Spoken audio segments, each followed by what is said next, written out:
په جوزجان کې 18,000 کسان پر کولرا اخته او 12 یې له امله مړه شوي. سلام، ستړي مه شئ، وخت مو بخیر. که زموږ له چینل سره تازه یوځای شوي یاست هیله ده چینل سبسکرایب کړئ او دغه ویډیو هم لایک کړئ.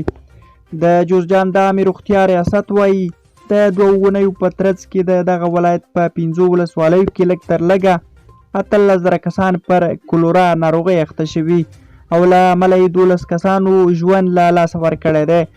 د یاد ولایت د عامې روغتیا رئیس قاري عبدالغني صمیم وایي د یادې ناروغۍ د لا خپرېدو د مخنیوي په موخه یې 15 روغتیایي ټیمونه اقچې، منجک، مردیان، خانقاه او فیض آباد ولسوالیو ته استولي دي. نوموړي د هوا ګرمېدل، د خلکو لخوا د چاپېریالي حفظ صحي نه مراعاتول او له ککړو اوبو استفاده پر یادې ناروغۍ د اخته کېدو اساسي لاملونه وبلل.